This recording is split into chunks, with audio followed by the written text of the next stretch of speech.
A veces las cicatrices más profundas vienen de las personas que más deberían amarnos.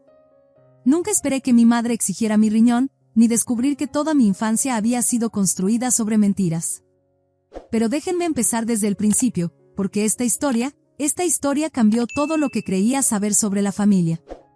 Tenía 14 años cuando mi mundo se quebró por primera vez.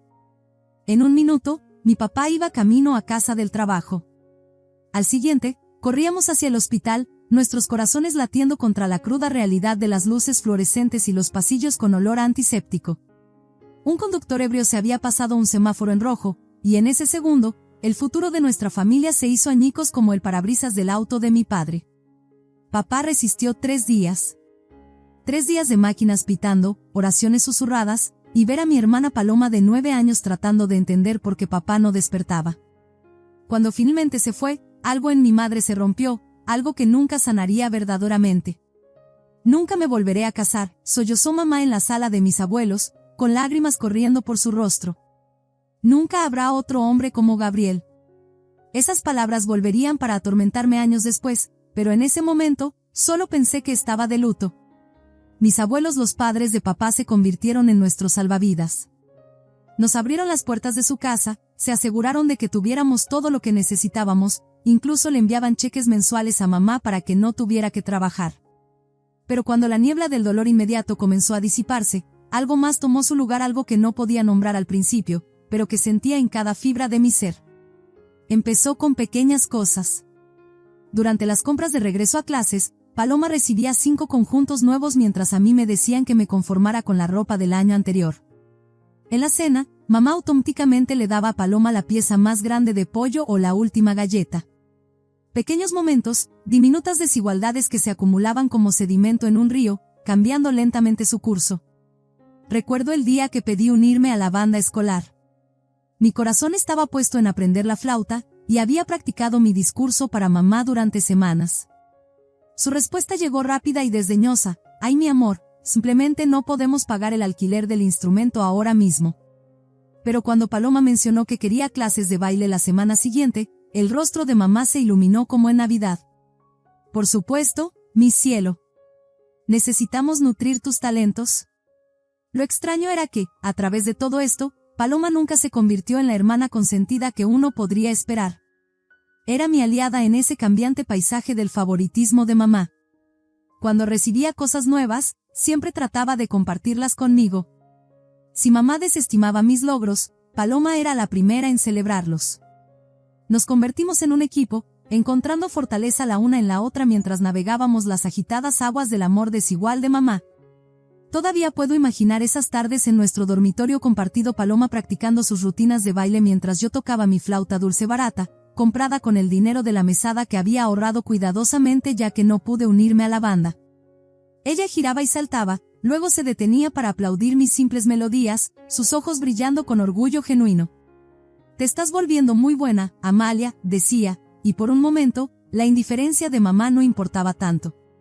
Pero la vida tiene una manera de poner a prueba incluso los lazos más fuertes. Yo tenía 16 años cuando Paloma cumplió 11, y lo que comenzó como análisis de sangre de rutina durante un chequeo regular se convirtió en nuestra peor pesadilla. Las palabras del doctor se sentían como si vinieran a través del agua: enfermedad renal crónica, opciones de tratamiento, planes de cuidado a largo plazo. Mi vibrante hermanita, que podía iluminar una habitación con su sonrisa y hacer reír a cualquiera con sus bromas tontas, de repente era una paciente.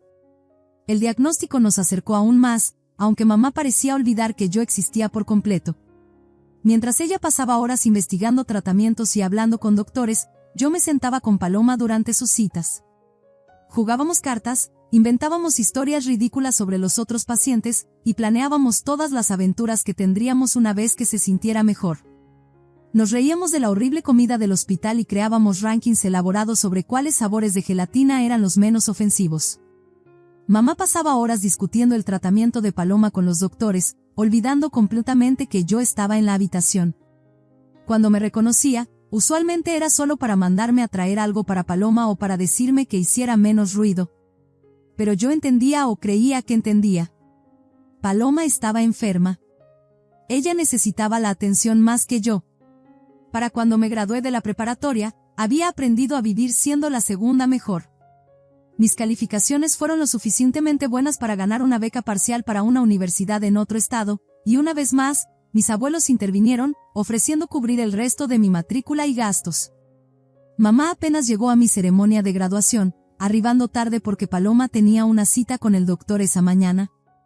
Ni siquiera se quedó para las fotos, apresurándose para llevar a Paloma a otra cita. La universidad era como entrar en un universo paralelo, uno donde finalmente podía respirar. A cientos de kilómetros de distancia del drama familiar, hice nuevos amigos, tomé clases fascinantes, y comencé a descubrir quién era más allá de ser la hermana de Paloma o la idea de último momento de mamá. Llamaba a Paloma regularmente, compartiendo historias sobre la vida en el campus mientras ella me actualizaba sobre sus tratamientos. Mamá raramente llamaba, y cuando lo hacía, usualmente era para contarme sobre los últimos resultados de los análisis de Paloma o recordarme que llamara más seguido a mi hermana. Pero justo cuando pensé que había encontrado mi equilibrio, todo se vino abajo. Era poco después de la medianoche en mi tercer año cuando mi teléfono se iluminó con el número de mamá. El momento en que lo vi, mi estómago se hundió. Ella nunca llamaba tan tarde. Los riñones de tu hermana han fallado por completo. La voz de mamá se quebró a través del teléfono, la histeria sangrando a través de cada palabra. Está en hemodiálisis. Amalia, necesitas volver a casa ahora mismo. La mañana siguiente fue un borrón de correos desesperados a profesores y empaque apresurado. Mis manos temblaban mientras reservaba un boleto de tren a casa, mi mente corriendo con imágenes de Paloma, mi brillante y hermosa hermana acostada en una cama de hospital. Durante todo el viaje en tren, no podía dejar de pensar en ella, no podía dejar de ver sus rutinas de baile ahora reemplazadas por el bombeo rítmico de las máquinas del hospital. Mamá estaba esperando en la estación del tren, caminando como un animal enjaulado. La mujer que vi apenas se parecía a mi madre, su cabello era un desastre, la ropa arrugada, círculos oscuros cavados profundamente bajo sus ojos. En el momento en que me vio, agarró mi brazo y comenzó a jalarme hacia el estacionamiento. Todo el viaje en auto se convirtió en un torrente de palabras sobre la condición de Paloma. Está tan pálida durante los procedimientos, los nudillos de mamá estaban blancos sobre el volante. Las agujas dejan moretones tan horribles en sus brazos. Apenas puede comer porque los medicamentos le dan tantas náuseas. Cada detalle se sentía como un cuchillo retorciéndose en mis entrañas. Entonces, mientras nos estacionábamos en nuestra entrada, todo cambió. Mamá apagó el motor pero no se bajó. En su lugar, se volteó para mirarme, y vi algo cambiar en su expresión, la mirada preocupada y llorosa reemplazada por algo más duro, más frío. Tú puedes salvarla, dijo, su voz repentinamente severa y autoritaria. Debes darle tu riñón. Me quedé ahí, congelada. No fue la sugerencia lo que me impactó, por supuesto que había pensado en ser donante. Fue la manera en que lo dijo, como si estuviera ordenándome entregar un objeto que le pertenecía. Mamá, dije cuidadosamente, tratando de mantener mi voz estable, ¿qué hay de los riesgos? ¿Qué pasaría con mi salud si...? Me interrumpió con una risa áspera que se sintió como una bofetada. ¿Tu salud? La vida y la salud de Paloma son más importantes que las tuyas. ¿Cómo puedes siquiera pensar en ti misma en un momento como este? La crueldad de sus palabras me golpeó como un golpe físico. No podía respirar, no podía pensar. Tropecé al salir del auto y corrí hacia la casa, las lágrimas ya corriendo por mi rostro. Detrás de mí, podía escuchar a mamá gritando, pero me encerré en mi antigua habitación y me derrumbé sobre la cama. Lloré toda la noche, ahogando mis sollozos en mi almohada para que mamá no los escuchara y comenzara a gritar de nuevo. Mi mente seguía dando vueltas con preguntas imposibles. ¿Tenía siquiera una opción? ¿Qué pasaría con Paloma si decía que no? ¿Qué me pasaría a mí si decía que sí? ¿Mamá me perdonaría alguna vez si me negaba? La mañana siguiente, bajé a desayunar para encontrar a mamá sentada en la mesa de la cocina, bebiendo tranquilamente su café como si nada hubiera pasado. Levantó la mirada cuando entré, su voz objetiva, despojada de cualquier calidez. Necesitamos que te hagas las pruebas lo antes posible para asegurarnos de que eres una donante adecuada. Llamaré al hospital hoy para programar las citas. Agarré mi taza de café tan fuerte que mis dedos dolían, tratando de mantener mi voz estable. Mamá, aún no he decidido sobre darle mi riñón a Paloma. El silencio duró solo un latido antes de que mamá explotara. Golpeó su taza de café tan fuerte que el líquido caliente salpicó la mesa como lágrimas furiosas. ¿No has decidido?, gritó, su rostro enrojeciéndose intensamente. ¿Qué hay que decidir? Tu hermana se está muriendo. Me estremecí mientras se ponía de pie, su silla raspando contra el piso como uñas en una pizarra. Mamá, por favor. No me, mamá, a mí, niña egoísta y desalmada. Estaba caminando de un lado a otro ahora, gesticulando salvajemente, cada palabra una bala dirigida a mi corazón. ¿Quieres matar a tu hermana? ¿Quieres que muera para poder tener toda la atención para ti misma? Agarró un plato del mostrador y lo arrojó al fregadero. El sonido de la porcelana rompiéndose me hizo saltar, pero no fue tan devastador como sus siguientes palabras: vas a asesinar a tu propia hermana porque eres demasiado egoísta para ayudarla.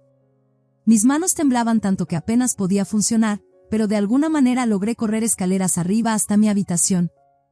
Agarré mi maleta aún empacada y metí algunas cosas más mientras la voz de mamá subía desde abajo: regresa aquí. No hemos terminado de hablar de esto. Pero yo sí había terminado. Corrí escaleras abajo, pasando junto a mi madre furiosa, y salí por la puerta principal. Podía oírla siguiéndome, todavía gritando sobre lo egoísta que era, cómo estaba matando a mi hermana, cómo era una hija horrible. Simplemente seguí corriendo hasta que no pude oírla más. La casa de mis abuelos estaba solo a unas cuadras. La abuela Guadalupe abrió la puerta antes de que terminara de tocar. Mi amor, ¿qué pasa? Me jaló hacia un abrazo mientras estallaba en lágrimas frescas. El abuelo Arturo apareció detrás de ella, su rostro grabado con preocupación. Me sentaron en su acogedora sala, la misma sala donde habíamos pasado tantos momentos felices como familia. La abuela hizo chocolate caliente, no del instantáneo sino chocolate caliente real con chocolate derretido y leche caliente, justo como solía hacer cuando era pequeña. A través de lágrimas y manos temblorosas envueltas alrededor de la taza caliente, les conté todo sobre la exigencia de mamá por mi riñón, sus palabras crueles, su furia cuando dije que necesitaba tiempo para pensar. Mi teléfono seguía vibrando en mi bolsillo, los mensajes de mamá apareciendo uno tras otro. Hazte las pruebas inmediatamente. Tu hermana te necesita. Deja de ser tan egoísta. No puedo creer que le estés haciendo esto a tu propia hermana. Apagué mi teléfono, incapaz de soportar más de su asalto verbal. La mañana siguiente durante el desayuno, todo explotó. Escuchamos la puerta principal abrirse de golpe, y mamá irrumpió en el comedor como un huracán, su cabello alborotado, sus ojos ardiendo con una intensidad casi maníaca. «Te vas a casa ahora mismo», exigió, señalándome como si fuera una niña desobediente. «Vamos al hospital para que te hagan las pruebas». «Ella también es tu hija, Raquel», dijo la abuela, poniendo su brazo protector alrededor de mis hombros. Había acero en su voz que nunca había escuchado antes. «No puedes forzarla a dar un riñón, ni siquiera por el bien de Paloma». «Claro que puedo». La voz de mamá alcanzó un nuevo tono de histeria. Se volvió hacia mí, sus ojos fríos y duros como la escarcha del invierno. «Si no haces esto, estás muerta para mí. ¿Me entiendes? Ya no serás mi hija». Antes de que alguien pudiera responder, dio media vuelta y salió como tormenta, azotando la puerta tan fuerte que el gabinete de porcelana de la abuela se estremeció, las delicadas tazas dentro bailando peligrosamente, muy parecido a mi propio y frágil agarre de la realidad en ese momento. Esa tarde, me dirigí al hospital para visitar a Paloma. La enfermera en la estación me entregó un cubrebocas, haciéndome desinfectar mis manos minuciosamente antes de llevarme a su habitación. Entrar en ese espacio estéril se sintió como dar un paso hacia otro mundo, uno definido por el constante pitido de los monitores y el suave silbido de las máquinas manteniendo viva a mi hermana. Paloma se veía tan pequeña en esa gran cama de hospital, pero su rostro se iluminó cuando me vio. «Amalia». Su voz era débil, pero su sonrisa era tan brillante como siempre. «Viniste». Me senté cuidadosamente en la silla junto a su cama, tratando de no molestar ninguno de los tubos o cables. «Por supuesto que vine, chaparra. Alguien tiene que asegurarse de que no estés volviendo locas a las enfermeras». Nos sentamos ahí por un rato, hablando de nada y de todo, su enfermera favorita, mis clases universitarias, la terrible comida del hospital. Entonces su expresión se volvió seria, sus dedos jugando con el borde de su cobija. «Mamá me dijo», dijo en voz baja, «sobre pedirte que seas mi donante». sentí que mi garganta se apretaba. Paloma, no. Escucha, alcanzó mi mano, sus dedos fríos contra los míos. Yo nunca te pediría que hicieras eso. Tiene que ser tu elección, Amalia. Solo tuya. Las lágrimas brotaron en mis ojos mientras apretaba su mano. Ahí estaba ella, conectada a máquinas, luchando por su vida, y aún pensando en mis sentimientos mientras mamá estaba en casa gritando sobre mi egoísmo. Mirándola ahí acostada, tan valiente y tan enferma, tomé mi decisión. Quiero hacerme las pruebas, dije, no porque mamá me esté forzando, sino porque quiero saber si puedo ayudar. Cuando mamá se enteró de mi decisión de hacerme las pruebas, fue como si los últimos días nunca hubieran sucedido. De repente, corrió a abrazarme, lágrimas corriendo por su rostro. Estás haciendo lo correcto, Amalia. Lo correcto. Su repentina dulzura se sentía como miel envenenada demasiado espesa, demasiado tarde. Me mudé de regreso a casa desde la casa de mis abuelos, y durante las siguientes semanas, mi vida se convirtió en un interminable desfile de pruebas médicas. Extracciones de sangre, tipificación de tejidos, evaluaciones psicológicas, cada una tomando otra pieza de mí, mientras mamá revoloteaba cerca, repentinamente jugando el papel de madre devota. Comenzó a preparar mis comidas favoritas, preguntando sobre mi día, actuando como la madre que siempre había querido. De alguna manera, eso lo hacía todo aún peor. Finalmente, después de lo que se sintió como una eternidad de espera, el doctor nos llamó para discutir los resultados. Mamá y yo nos sentamos en su oficina, el escritorio entre nosotros cubierto con papeles que contenían el destino de mi hermana. El doctor ajustó sus lentes, luciendo incómodo, y mi corazón comenzó a acelerarse antes de que siquiera hablara. Me temo que tengo noticias inesperadas, comenzó, revolviendo los papeles como si pudieran cambiar si los miraba de nuevo. Según estas pruebas, Amalia no puede ser donante para Paloma. Mamá se inclinó hacia adelante, su silla crujiendo. ¿Qué? ¿Por qué no? Podemos hacer más pruebas. No se trata de más pruebas, interrumpió el doctor suavemente. El problema es, bueno, el grado de parentesco entre Amalia y Paloma. No es suficiente para un trasplante. Me senté ahí, tratando de dar sentido a sus palabras mientras la habitación parecía inclinarse de lado. No entiendo, dije lentamente, mi voz sonando distante a mis propios oídos. ¿Qué quiere decir exactamente con grado de parentesco? ¿Puede explicar? El doctor se aclaró la garganta, mirando entre mamá y yo como si estuviera entregando una sentencia de muerte. Bueno, los marcadores genéticos en sus análisis de sangre muestran que usted y Paloma no son hermanas completas. Solo comparten un padre en común. Me volví para mirar a mamá. Se había puesto completamente blanca, sus manos agarrando los brazos de la silla tan fuertemente que sus nudillos hacían juego con su rostro. ¿Mamá? Mi voz salió apenas como un susurro. ¿De qué está hablando? ¿Cómo es esto posible? Saltó a sus pies tan rápido que su silla casi se cae. Esto no importa. Nada de esto importa. Encontraremos otro donante. Antes de que cualquiera de nosotros pudiera decir algo más, salió corriendo de la oficina, dejando que la puerta se azotara detrás de ella. El doctor esperó un momento antes de hablar de nuevo, su voz gentil pero cada palabra cayendo como un golpe de martillo. Señorita Montoya, las pruebas muestran que mientras usted y Paloma comparten la misma madre, tienen diferentes padres. El padre biológico de su hermana no es el mismo hombre que la crió a usted. El viaje a casa fue borroso. Ni siquiera recuerdo haber subido a mi auto o navegado las calles familiares. Cuando entré a la casa, encontré a mamá sentada en la mesa de la cocina, una botella de coñac y un vaso medio vacío frente a ella como confesiones silenciosas. Necesitamos hablar, dije, mi voz temblando con emociones que ni siquiera podía nombrar. Sobre cómo engañaste a papá. Sobre cómo lo traicionaste. Tomó otro trago de su vaso, sin molestarse siquiera en mirarme. No es asunto tuyo. Y de todos modos, ¿qué diferencia hace ahora? Eres inútil, ni siquiera puedes ayudar a tu hermana. La miré fijamente, el peso de décadas de desigualdad y favoritismo repentinamente cobrando un terrible sentido. ¿Mi asunto? Papá era mi padre, y lo engañaste. Tuviste una aventura y quedaste embarazada de Paloma. Mi voz se quebró. Todo esto es tu culpa. Si no hubieras engañado, si Paloma tuviera el mismo padre que yo, podría haberla ayudado. El sonido de la bofetada resonó por la cocina antes de que siquiera registrara que mamá se había movido. Mi mejilla ardía donde su mano me había golpeado, y me quedé congelada, observando mientras subía las escaleras como tormenta. Volvió momentos después con mi maleta, la que apenas había desempacado después de mudarme de regreso de la casa de mis abuelos, y la arrojó a mis pies. «Lárgate», gritó, sus palabras ligeramente arrastradas por el coñac. Entonces vino la verdad que siempre había sospechado pero nunca había escuchado en voz alta: «De todos modos nunca te amé. Debiste haber sido tú deberías haber sido la que se enfermara, no mi preciosa Paloma». Me quedé ahí, mi mano aún presionada contra mi mejilla ardiente, mientras sus palabras se hundían en mis huesos como escarcha invernal. Nunca me amó. Debía haber sido yo.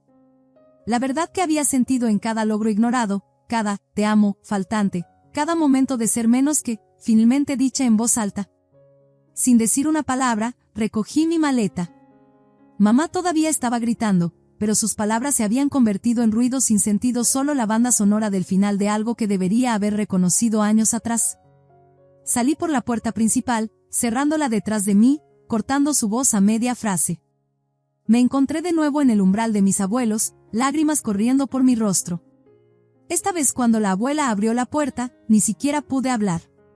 Simplemente caí en sus brazos, sollozando años de dolor y rechazo. Me sentaron en la cocina, y entre respiraciones entrecortadas, les conté todo sobre los resultados de las pruebas, sobre la aventura de mamá, sobre cómo Paloma no era realmente la hija de papá, sobre las crueles palabras de mamá y cómo me había echado.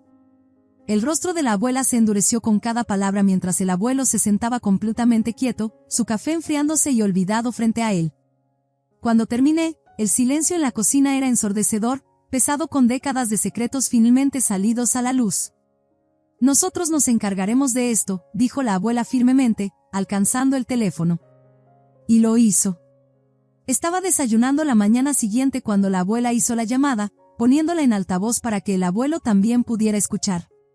Su voz, cuando habló, llevaba el peso de la escarcha invernal. «Raquel, soy Guadalupe. Empaca tus cosas. Necesitas dejar la casa». La voz de mamá crepitó a través del altavoz, defensiva y cortante. «¿Qué? ¿De qué estás hablando?» «Esa casa nos pertenece», continuó la abuela, cada palabra precisa y cortante. «Y tú que traicionaste a nuestro hijo, que has sido cruel con nuestra nieta, no tienes derecho a vivir ahí más». Fue solo una vez, la voz de mamá se elevó a un chillido, la desesperación sangrando a través. «Fue un accidente. Amaba a Gabriel, de verdad lo amaba. Y también amo a Amalia, tienen que creerme». «Una vez fue suficiente», habló el abuelo, su voz temblando con una rabia que nunca había escuchado antes. «Una vez destruyó esta familia. Por favor», mamá estaba llorando ahora, su fachada agrietándose. «¿A dónde iremos? ¿Qué hay del tratamiento de Paloma?» «Podríamos dejar de pagar el tratamiento de Paloma», dijo la abuela fríamente, y mi corazón se detuvo por un momento. Pero continuó: «Pero no haremos eso. No somos crueles como tú, Raquel. Continuaremos pagando el tratamiento de Paloma porque es una niña inocente que necesita ayuda. Pero tú necesitas dejar esa casa, encontrar tu propio lugar para vivir y conseguir un trabajo. Ya es hora de que te pares sobre tus propios pies». Más tarde ese día, fui a visitar a Paloma al hospital. Se veía aún más pequeña que antes, si eso era posible. Cuando entré, me dio una sonrisa débil que de alguna manera aún lograba iluminar la habitación estéril. «Oye», dijo suavemente. «Así que supongo que ya sabemos por qué no puedes ser mi donante ahora. Diferentes papás, ¿quién lo hubiera pensado, verdad?» «Escúchame», apreté su mano, sintiendo los delicados huesos bajo su piel. «Nada ha cambiado entre nosotras. Sigues siendo mi hermana, y todavía te amo. La abuela y el abuelo van a seguir ayudando con tu tratamiento. Vamos a encontrarte un donante, Paloma. Te lo prometo». «¿En serio?» Sus ojos se llenaron de lágrimas. «Incluso aunque no sea realmente su». La interrumpí firmemente. «La familia no es solo sobre la sangre. Es sobre el amor, y eres mi hermana sin importar lo que diga ninguna prueba. Han pasado 3 meses desde que todo se derrumbó, aunque a veces se siente como años. Estoy de vuelta en la universidad ahora, tratando de concentrarme en mis estudios y construir algún tipo de vida normal en las secuelas de verdades destrozadas. El campus se siente diferente de alguna manera, tanto un santuario como un recordatorio de cuánto ha cambiado todo. Mamá todavía está viviendo en la casa. La abuela y el abuelo decidieron dejarla quedarse, no por ella, sino por Paloma. Necesita a alguien que la lleve a diálisis, explicó el abuelo cuando cuestioné su decisión, sus ojos suaves con el tipo de sabiduría que viene de elegir la bondad sobre la justicia. Y alguien necesita estar ahí cuando no se sienta bien. Paloma va al centro de hemodiálisis 3 veces por semana. Es duro para su cuerpo, puedo escucharlo en su voz durante nuestras llamadas telefónicas diarias, aunque ella nunca se queja. Siempre ha sido la más fuerte de nosotras, en formas que no tienen nada que ver con la salud física. Pero la semana pasada, todo cambió. Paloma me llamó, y por primera vez en meses, su voz llevaba algo que no había escuchado en mucho tiempo: esperanza. Amalia. Prácticamente gritó al teléfono, su emoción burbujeando a través de la conexión. Encontraron un donante. El doctor acaba de decirnos este hombre murió en un accidente, pero era donante de órganos, y soy compatible. Estaba llorando ahora, lágrimas felices que hicieron que mis propios ojos se humedecieran. Voy a recibir un riñón, Amalia. Podría realmente mejorar. Cuando quiero ver a Paloma ahora, lo arreglo a través de nuestros abuelos.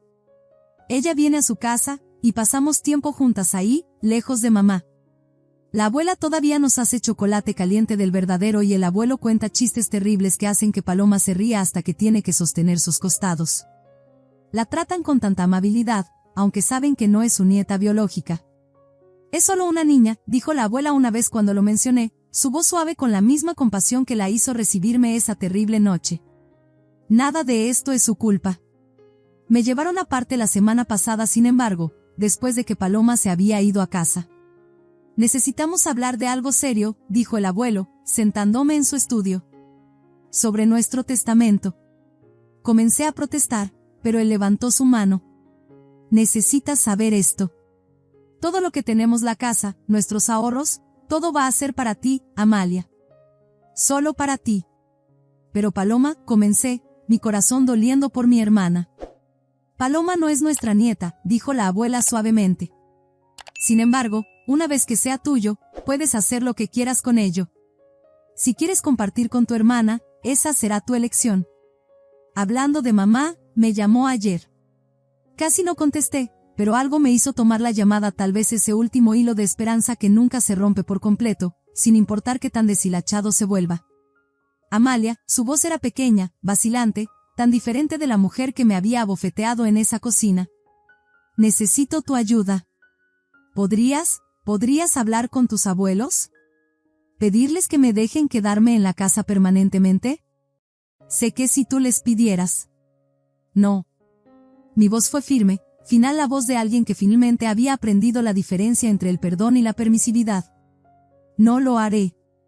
Por favor, Amalia, susurró. Soy tu madre. Sé que cometí errores, pero... ¿Errores? La interrumpí, sintiendo el peso de años de amor condicional, de nunca ser suficiente. Engañaste a papá. Le mentiste a todos durante años. Me trataste como si no fuera nada. Nunca me amaste. Eso no es cierto, yo. Colgué el teléfono, mis manos temblando pero mi corazón firme.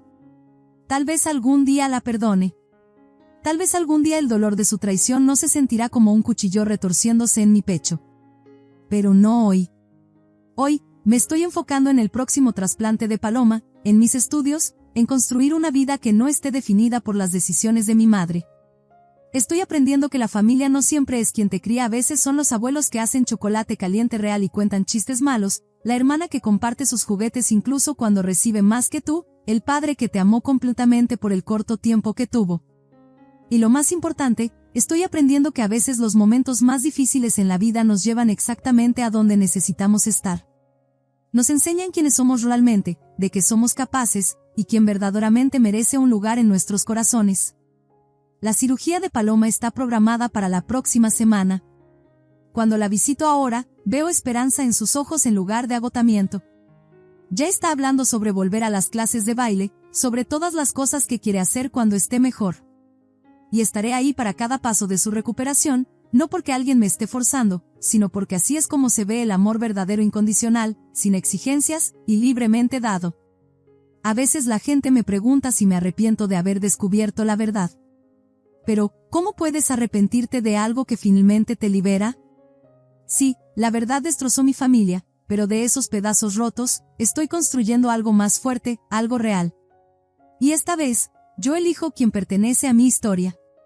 Si esta historia resuena contigo, dale un me gusta para que otros también puedan encontrarla, y no olvides comentar y suscribirte para más historias sobre los giros inesperados de la vida. Ya que a veces los momentos más difíciles nos llevan exactamente a donde necesitamos estar. Recuerda que tu valor no está determinado por la capacidad de alguien más para amarte, y que las verdades más duras a menudo conducen a los comienzos más hermosos.